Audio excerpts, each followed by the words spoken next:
Welcome back, students. In our earlier video, we have studied the first two important essential elements of a valid contract. We shall move on to the third essential element, that is lawful consideration. First of all, let's understand what is consideration. Why do these people enter into a contract? ಯಾವ ವ್ಯಕ್ತಿಯಾದರೂ ಕಾಂಟ್ರಾಕ್ಟ್ಗೆ ಯಾಕೆ ಸಹಿ ಹಾಕ್ತಾನೆ? ಆ ಕಾಂಟ್ರಾಕ್ಟಿಂದ ಇವನಿಗೇನಾದರೂ ಒಂದು ಲಾಭ ಬರುವಂತಹ chances ಇರುತ್ತೆ. He is expecting something in return. That something is the benefit he is deriving from the contract. From a contract, he is expecting a benefit, and the benefits should be mutual benefits. Contract ಅಲ್ಲಿ ಇಬ್ಬರು ವ್ಯಕ್ತಿಗಳು take part ಮಾಡ್ತಾರೆ ಅಂತಂದ್ರೆ ಆ ಇಬ್ಬರು ವ್ಯಕ್ತಿಗಳಿಗೂ ಕೂಡ contract ಇಂದ ಒಂದು ಬೆನಿಫಿಟ್, ಒಂದು ಲಾಭ ಅನ್ನೋದಿರುತ್ತೆ. ಆ ಒಂದು ಬೆನಿಫಿಟ್ ಅನ್ನೇ ನಾವು ಲಾಫುಲ್ ಕನ್ಸಿಡರೇಷನ್ ಅಂತ ಹೇಳಿ ಕರಿತೀವಿ. Like in our earlier example, A was ready to sell his bicycle to B for some amount ಅಂತ ಅನ್ಕೊಳ್ಳಿ. Now, what is the benefit for A? Why A is selling his bicycle to B? Because A is in need of money. Bicycle ಅನ್ನು ಮಾರಾಟ ಮಾಡಿದ್ರೆ ಹೇಗೆ ದುಡ್ಡು ಬರುತ್ತೆ. That money, that cash is the benefit received by A. That is the consideration. And why B is foregoing his cash, or why he is entering into that contract of buying a cycle from A? Because he is in need of a bicycle. Bicycle is the consideration for B and cash is the consideration for A. So in the contract both are having consideration. So ಪ್ರತಿಯೊಂದು contract ಕೂಡ ಆ contract ಒಂದು legal valid contract ಅಂತ ಹೇಳಬೇಕಾದ್ರೆ ಕಾಂಟ್ರಾಕ್ಟಲ್ಲಿ ಭಾಗಿಯಾಗುವಂತಹ ಇಬ್ಬರು ವ್ಯಕ್ತಿಗಳಿಗೂ ಕೂಡ ಒಂದು benefit, ಒಂದು ಕನ್ಸಿಡರೇಷನ್ ಅನ್ನೋದು ಇರಬೇಕು. ಆ ಕನ್ಸಿಡರೇಷನ್ನು ಲಾಫುಲ್ ಕನ್ಸಿಡರೇಷನ್ ಆಗಿರಬೇಕು. ಕಾನೂನು ಬಾಹಿರವಾಗಿರಬಾರ್ದು, ಲೀಗಲ್ ಆಗಿರಬೇಕು. ಇಲ್ಲೀಗಲ್ ಕನ್ಸಿಡರೇಷನ್ ಆಗಿರಬಾರ್ದು. Like let us say, in the same our earlier example of selling a bicycle, A is selling his bicycle and B is accepting to pay the money in the form of drugs. Some heroin or some ganja or something. Do you think it's legal? No, it is banned in India, right? So, consideration ಅನ್ನೋದು consideration ಇರಬೇಕು ನಿಜ, ಆದರೆ ಆ ಕನ್ಸಿಡರೇಷನ್ನು legal consideration ಆಗಿರಬೇಕು, lawful consideration ಆಗಿರಬೇಕು.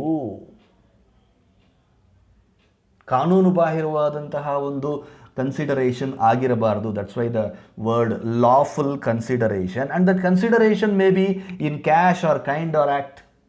ನೀನು ಈ ಕೆಲಸ ಮಾಡಿದ್ರೆ ನಾನು ದುಡ್ಡು ಕೊಡ್ತೀನಿ. ಸೊ ಆ ಕೆಲಸ ಅನ್ನೋದು ಒಂದು doing of an action is also a consideration, and consideration can be past, present or future. Let us say ಪಾಸ್ಟಲ್ಲಿ ನನಗೆ ಯಾರೋ ಒಬ್ಬ ವ್ಯಕ್ತಿ ಒಂದು 10,000 ರೂಪಾಯಿನ ಕೊಡಬೇಕಾಗಿತ್ತು.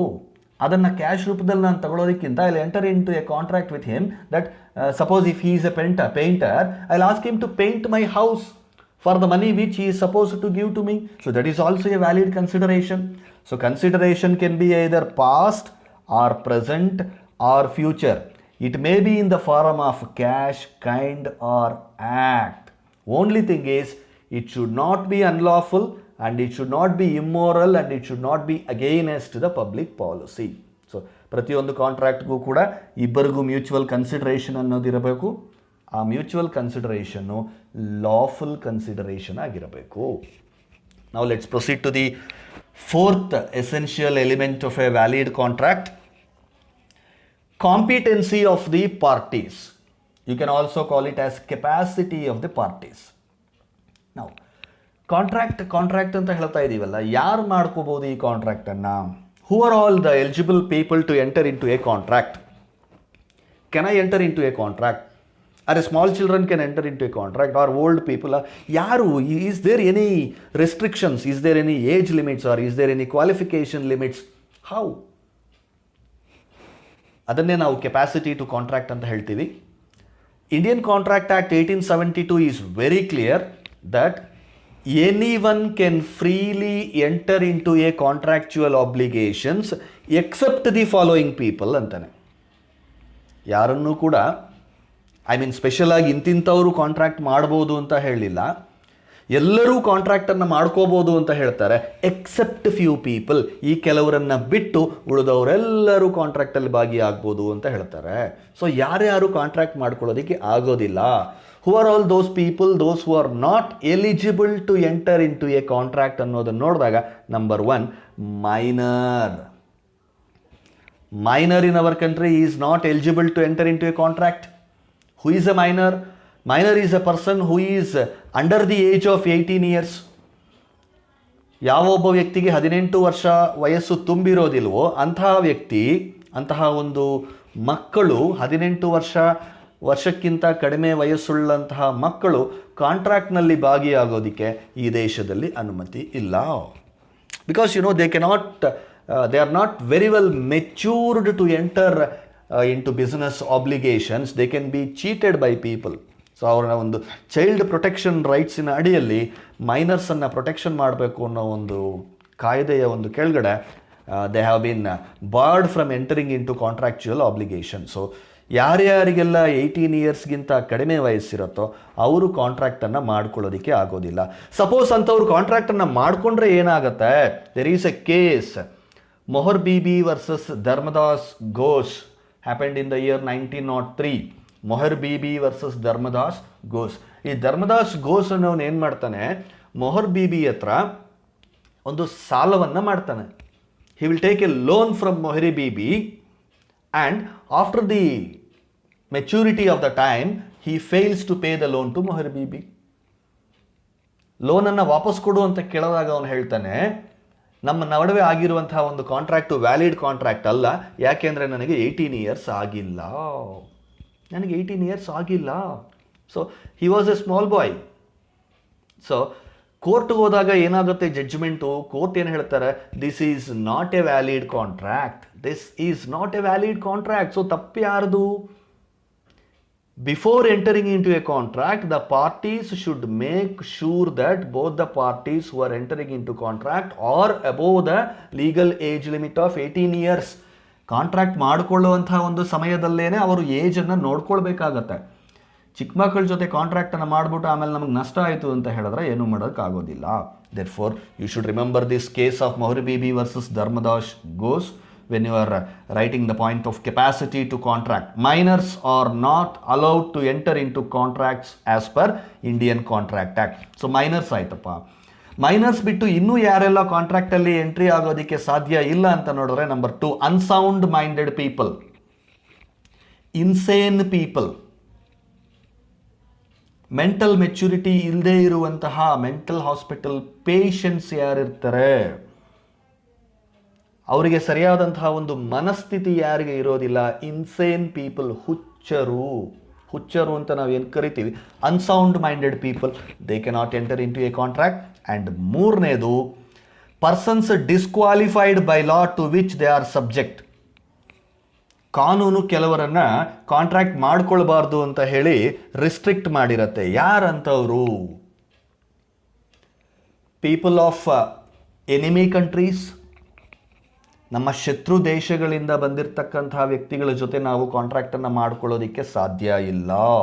And insolvent people or bankrupt people, ಪಾಪರ್ ಆಗಿರ್ತಕ್ಕಂಥವರು, the people those who are unable to clear of their liabilities, ಡೆಟ್ಸನ್ನು ಯಾರ ಕೈಯಲ್ಲಿ ಕ್ಲಿಯರ್ ಮಾಡೋದಕ್ಕೆ ಆಗೋದಿಲ್ವೋ, ಲೀಗಲಿ ಇನ್ಸಾಲ್ವೆಂಟ್ ಅಂತ ಡಿಕ್ಲೇರ್ ಮಾಡಿರ್ತಾರೋ ಅಂಥವ್ರು ಯಾವ ಕಾಂಟ್ರಾಕ್ಟನ್ನು ಕೂಡ ಎಂಟ್ರಿ ಮಾಡ್ಕೊಳ್ಳೋದಕ್ಕೆ ಸಾಧ್ಯ ಇಲ್ಲ. ಸೊ ಅದು ಬಿಟ್ಟು ಉಳಿದವರೆಲ್ಲರೂ ಕೂಡ they can freely enter in to any kind of contract in this country. In this 4th point, capacity to contract, who are all the parties who are all capable of entering in to a contract ಅಂತಂದರೆ, as per Indian contract act of 1872, everyone is free and allowed to enter into contracts except 3 people.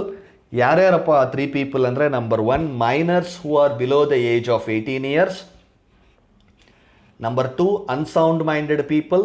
Number 3, persons disqualified by law to which they are subject to. persons disqualified by law to which they are subject to. Now let's move on to the next point, that is free consent. What do you mean by free consent? Consent means the parties must have agreed upon the same thing in the same sense. ಕಾಂಟ್ರಾಕ್ಟಲ್ಲಿ ಭಾಗಿಯಾಗುವಂತಹ ಪಾರ್ಟಿಗಳು, ಇಬ್ಬರು ವ್ಯಕ್ತಿಗಳು ಏತಕ್ಕಾಗಿ ಅವರು ಕಾಂಟ್ರಾಕ್ಟ್ಗೆ entry ಆಗ್ತಿದ್ದಾರೆ, object of the contract ಏನು, ಆ ವಿಷಯವನ್ನು ಒಂದೇ ಅರ್ಥದಲ್ಲಿ ಅರ್ಥ ಮಾಡ್ಕೊಂಡಿದ್ರೆ ಅದನ್ನು ಕನ್ಸೆಂಟ್ ಅಂತೀವಿ, ಮ್ಯೂಚುವಲ್ ಕನ್ಸೆಂಟ್ ಅಂತೀವಿ. ಈಗ ಲೆಟಸ್ ಸೇ ಫಾರ್ ಎಕ್ಸಾಂಪಲ್, ಈ ಕನ್ಸೆಂಟ್ ಅರ್ಥ ಮಾಡ್ಕೊಳ್ಳೋದಕ್ಕೆ ನಿಮಗೆ, let's say I am having 2 horses, ನನ್ನ ಹತ್ರ 2 ಕುದುರೆಗಳಿದೆ ಅಂತ ಅಂದ್ಕೊಳ್ಳಿ. ಆ 2 ಕುದುರೆಗಳಲ್ಲಿ ಒಂದು ಕುದುರೆ ಚೆನ್ನಾಗಿದೆ, ಎರಡನೇ ಕುದುರೆ ಒಂದು ಕಾಲು ಮುರಿದೋಗಿದೆ ಅದಕ್ಕೆ ಅಂತ ಅಂದ್ಕೊಳ್ಳಿ.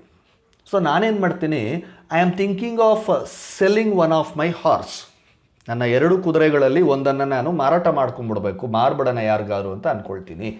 ಯಾವ ಕುದುರೆಯನ್ನು ನಾನು ಮಾರ್ತೀನಿ ಅಂತ ಅಂದ್ಕೊಂಡಿರೋದು, I want to sell my horse which is not having 1 leg. Clear? Now, I express my willingness to sell this horse to one of my friend. He knows that I am having 2 horses. ನನ್ನ friend, ಅವನಿಗೆ ನನ್ನ ಹತ್ರ 2 ಕುದುರೆಗಳಿರೋದು ಗೊತ್ತು, ಒಂದು ಕುದುರೆಗೆ ಕಾಲು ಮುರಿದೋಗಿರೋದು ಕೂಡ ಗೊತ್ತು. ನಾನು ಅವನಿಗೆ ನನ್ನ ಆಫರನ್ನು ಕೊಡ್ತೀನಿ. ಏನು ಆಫರನ್ನು ಹೇಳ್ತೀನಿ ನಾನು? See my dear friend, I am willing to sell one of my horse to you. Do you want to purchase it for 10,000 rupees ಅಂತ ಹೇಳ್ತೀನಿ. So he will immediately accept. He will immediately accept that yes, I'll purchase your horse. But the problem here is, ನಾನು offer ಕೊಟ್ಟಿರೋದು ಯಾವುದು? ನಾನು ಆಫರಲ್ಲಿ mention ಮಾಡಿಲ್ಲ ಕಾಲು ಮುರಿದೋಗಿರುವಂತಹ ಒಂದು ಕುದುರೆಯನ್ನು ನಾನು ಮಾರಾಟ ಮಾಡ್ತೀನಿ ಅನ್ನೋದನ್ನು ನಾನು ಸ್ಪೆಸಿಫಿಕ್ ಆಗಿ ಹೇಳಲಿಲ್ಲ. ಅವನು ಕೂಡ ಸ್ಪೆಸಿಫಿಕ್ ಆಗಿ ಕೇಳಲಿಲ್ಲ. ನಾನು ಹೇಳಿದೆ ಬರೀ ನನ್ನ ಒಂದು ಕುದುರೆಯನ್ನು ನಾನು ಮಾರಾಟ ಮಾಡ್ತೀನಿ ಅಂತ ನಾನು ಹೇಳಿದೆ. ಅವನು ಎಸ್ ಐ ವಿಲ್ ಪರ್ಚೇಸ್ ಅಂತಲೂ ಹೇಳ್ಬಿಟ್ಟ. ಅವನು ಅಂದ್ಕೊಂಡಿರೋದು ಕಾಲು ಚೆನ್ನಾಗಿರೋ ಕುದುರೆಯನ್ನು ನಾನು ಮಾರ್ತಾ ಇದ್ದೀನಿ ಅಂತ ಅವನು ಅಂದ್ಕೊಂಡಿರೋದು. ಆದರೆ ನಾನು ಅಂದ್ಕೊಂಡಿರೋದು ಮುರಿದೋಗಿರೋದು, ಕಾಲು ಮುರಿದೋಗಿರೋ ಕುದುರೆಯನ್ನು ಮಾರ್ತೀನಿ ಅಂತ ನಾನು ಅಂದ್ಕೊಂಡಿರೋದು. So there is no consent. The matter is same. I am selling my horse to him, he is ready to buy my horse. But which horse? I am thinking of leg broken horse, but that fellow is thinking of the other horse. So there is no mutual consent here. Consent ಅಂದರೆ ಏನು? ಒಂದು ವಿಷಯವನ್ನು ಒಂದೇ ಅರ್ಥದಲ್ಲಿ ಇಬ್ಬರು ವ್ಯಕ್ತಿಗಳು ಕೂಡ ಅರ್ಥ ಮಾಡ್ಕೊಂಡಿದ್ರೆ ಅದನ್ನು free consent, I mean consent ಅಂತ ಹೇಳಿ ಕರಿತೀವಿ. ಇಲ್ಲಿ ಕನ್ಸೆಂಟ್ ಜೊತೆಗೆ ಫ್ರೀ ಅನ್ನೋ ವರ್ಡನ್ನು ಕೂಡ ಸೇರಿಸಿ ಫ್ರೀ ಕನ್ಸೆಂಟ್ ಅಂತ ಮಾಡಿದ್ದಾರೆ. ಅಂತಂದರೆ ಒಂದು ಕಾಂಟ್ರಾಕ್ಟಿಗೆ ಒಪ್ಪಿಗೆ ಅನ್ನೋದು ಫೋರ್ಸ್ಫುಲ್ಲಾಗಿ ಬಲವಂತವಾಗಿ ಆಗಿರಬಾರದು, ಸ್ವಇಚ್ಛೆಯಿಂದ ಆಗಿರಬೇಕು. That is called free consent. That means I am free to take a decision. No one is influencing me, no one is demanding me, no one is forcing me, or no one is blackmailing me to enter into a contract. ಈ ಕೆಲವು ಪಿಕ್ಚರ್ಗಳಲ್ಲಿ ನೀವು ನೋಡಿರ್ತೀರ, ವಿಲನು ಯಾವುದಾದ್ರೂ ಒಂದು ಇವರನ್ನು kidnap ಮಾಡಿ ಇಟ್ಕೊಂಡು ಅವರಲ್ಲಿ ಸಹಿ ಮಾಡಿಸ್ಕೊಳ್ಳೋದು, ಕಾಂಟ್ರಾಕ್ಟ್ಗೆ ಸೈನ್ ಮಾಡಿಸ್ಕೊಳ್ಳೋ ಅಂಥದ್ದು ಬಲವಂತವಾಗಿ ಬ್ಲ್ಯಾಕ್ಮೇಲ್ ಮಾಡಿ ಮಾಡ್ತಾರಲ್ಲ, ಅದು ಇದ್ದಾಗ ಫ್ರೀ ಕನ್ಸೆಂಟ್ ಇರೋದಿಲ್ಲ. ಸೊ ಯಾವಾಗ ಫ್ರೀ ಕನ್ಸೆಂಟ್ ಇರೋದಿಲ್ಲ? ಕೋಎರ್ಷನ್. ಕೋಯರ್ಷನ್ ಮೀನ್ಸ್ ಫೋರ್ಸ್ಫುಲಿ, ಬಲವಂತವಾಗಿ ಕಾಂಟ್ರಾಕ್ಟನ್ನು ಮಾಡಿಸಿಕೊಂಡರೆ. ಕಾಂಟ್ರಾಕ್ಟ್ಗೆ ಎಂಟ್ರಿ ಆಗೋದಕ್ಕೆ ಆ ವ್ಯಕ್ತಿಗೆ ಇಷ್ಟ ಇಲ್ಲ, ಆದರೆ ನಾವು ಬಲವಂತವಾಗಿ ಅವನನ್ನು ಕಾಂಟ್ರಾಕ್ಟ್ಗೆ ತರ್ತಾ ಇದ್ದೀವಿ ಅಂತಂದ್ರೆ that is coercion. It happened in the case of Ranganayakamma versus Alwar Shetty, which happened in the year 1889. ಈ ಆಲ್ವಾರ್ ಶೆಟ್ಟಿ ಅನ್ನೋರು ರಂಗನಾಯಕಮ್ಮನ ಆಸ್ತಿಯನ್ನು ಬರ್ಸ್ಕೊಳ್ತಾರೆ. ಅವ್ರಿಗೆ ಇಷ್ಟ ಇಲ್ಲದೆ ಹೋದರೂ ಕೂಡ ಬಲವಂತವಾಗಿ ಅವರ ಆಸ್ತಿಯನ್ನು ಬರೆಸ್ಕೊಳ್ತಾರೆ. ಸೊ ಈ contract it is not a valid contract because it is not having a free consent. ಸ್ವತಂತ್ರವಾದಂತಹ ಇಚ್ಛೆ ಇಲ್ಲ, ಬಲವಂತವಾಗಿ ಕಾಂಟ್ರಾಕ್ಟ್ಗೆ ಸಹಿ ಹಾಕಿರೋದ್ರಿಂದ ದಿಸ್ ಈಸ್ ನಾಟ್ ವ್ಯಾಲಿಡ್ ಅಂತಲೇ ಕನ್ಸಿಡರ್ ಮಾಡಬೇಕಾಗತ್ತೆ. ಆ್ಯಂಡ್ ಅನ್ಡ್ಯೂ ಇನ್ಫ್ಲೂಯೆನ್ಸ್, ಯಾರಾದರೂ ದೊಡ್ಡ ಮನುಷ್ಯರು, ನಾವು ಯಾರಿಗೆ ತುಂಬ ಗೌರವ ಕೊಡ್ತೀವೋ ಅಂಥವರು ನಮ್ಮ ಕೈಲಿ ಒಂದು ಬಲವಂತವಾಗಿ ಒಂದು ನಮಗೆ ಇಷ್ಟ ಇಲ್ಲದೆ ಇರುವಂಥ ಒಂದು ಕಾಂಟ್ರಾಕ್ಟ್ಗೆ ಸಹಿ ಹಾಕ್ಸಿದ್ರೆ ಅದನ್ನು ಅನ್ಡ್ಯೂ ಇನ್ಫ್ಲೂಯೆನ್ಸ್ ಅಥವಾ ಫ್ರಾಡ್, ಯಾವುದಾದ್ರೂ ಇಲ್ಲೀಗಲ್ ಮೆಷರ್ಸಲ್ಲಿ ಮೋಸಪೂರಿತವಾಗಿ ನಮ್ಮ ಕೈಯಲ್ಲಿ ಕಾಂಟ್ರಾಕ್ಟನ್ನು ಮಾಡಿಸಿದ್ರೆ ಅದನ್ನು ಫ್ರಾಡ್ ಅಂತ ಹೇಳ್ತೀವಿ. ಆ್ಯಂಡ್ ಮಿಸ್ರೆಪ್ರೆಸೆಂಟೇಷನ್, ಮಿಸ್ಅಂಡರ್ಸ್ಟ್ಯಾಂಡಿಂಗ್, ಮಿಸ್ಟೇಕ್ ಇವೆಲ್ಲವೂ ಕೂಡ ಅಗೇನೆಸ್ಟ್ ದಿ ಫ್ರೀ ಕನ್ಸೆಂಟ್. ಇವ್ಯಾವುದೂ ಇಲ್ದಿರ ಸ್ವಇಚ್ಛೆಯಿಂದ ಒಂದು ಕಾಂಟ್ರಾಕ್ಟನ್ನು ಇಬ್ಬರು ವ್ಯಕ್ತಿಗಳು ಮಾಡಿಕೊಂಡ್ರೆ then it will be a valid contract. So that's about free consent, the fifth essential element of a valid contract. We will proceed to the next one.